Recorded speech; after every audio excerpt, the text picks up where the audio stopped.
All right, so welcome to another rapid fire business story of the week.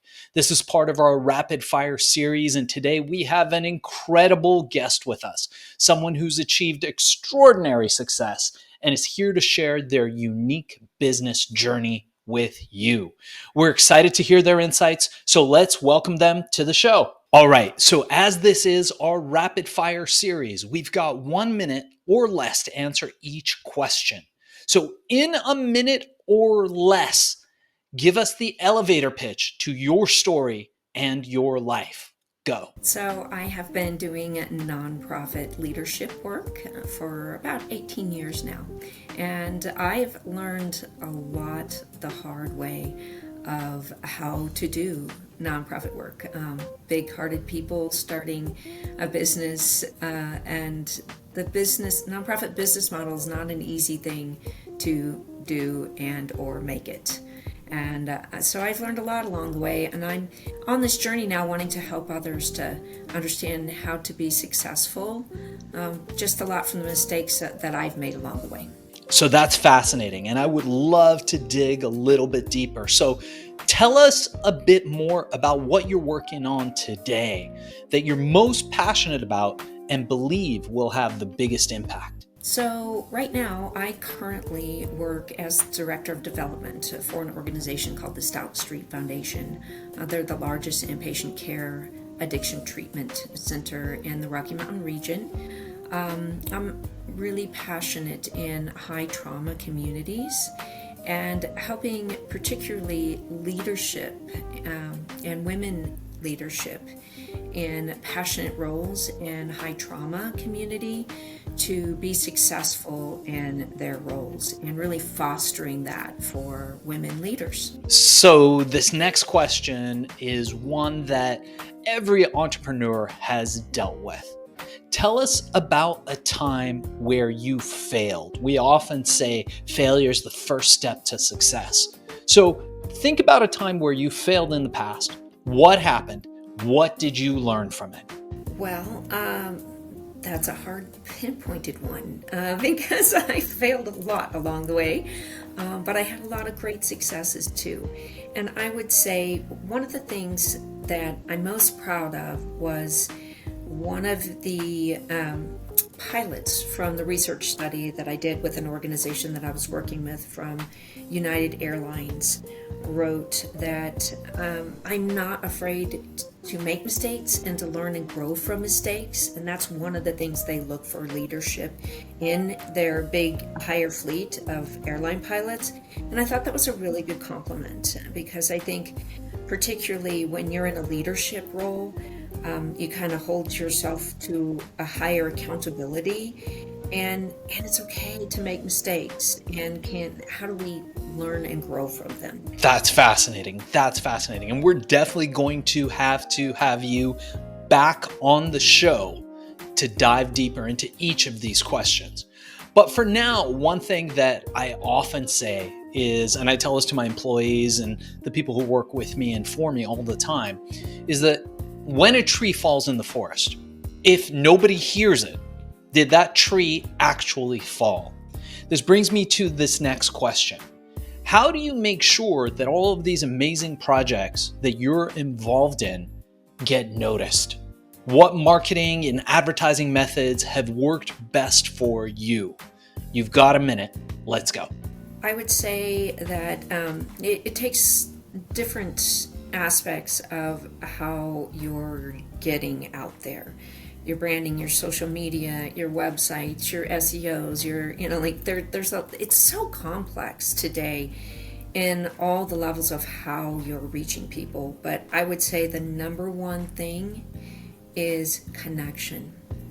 Connecting with people in this day of AI and how wonderful it can be.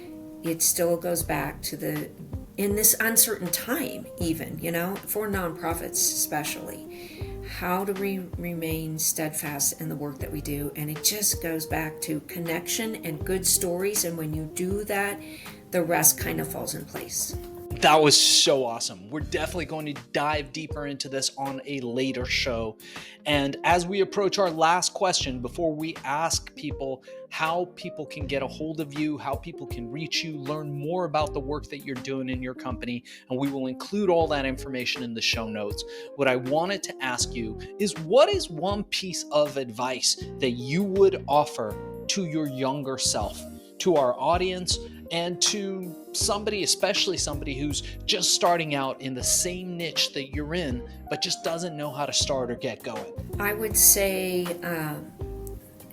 go back and learn the business model better, and aligning it with powerful people that are more connected to funding and legislative issues on boards. Like, I wish I would have known all those things more starting out when starting a nonprofit. I think that's the hardest thing for a lot of people, is people have big hearts and they want to go out and change the world, and they surround themselves with other broke and passionate people that don't really understand it's still a business at the end of the day, even though it's a nonprofit, right? I think that those things are really important, especially when you're in a startup for a nonprofit business. Amazing stuff. We're going to have to thank our guest today for being a guest on Business Story of the Week. And before we cut out on this episode, I wanted to ask you, how can people get a hold of you? How can people learn more about what you're doing? And how do people engage with you? And we will transcribe this and put it in the show notes for everybody to find. Great. So the easiest way to get a hold of me is on my email address, Robyn, ROBYN, at cl-center.org. That's cl-center.org. And that is the easiest way for people to get a hold of me.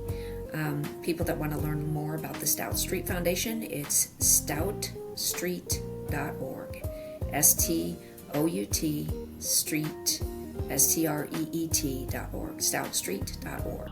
All right, amazing. So you did it. Thank you for being a guest on the show today. Let me tell you what you can expect next. So what we're going to do is we're going to take all this, we're going to cut it into an episode. It will go on the Business Story of the Week page. So make sure you go on Apple Podcasts, review us, like us, go on YouTube, subscribe to the channel, subscribe to us on Spotify, and this will come out in the next 30 days or so, depending on our workload and how many shows we have. We have had a lot of interest in the show lately, so we may be a little backed up, but the show will get out.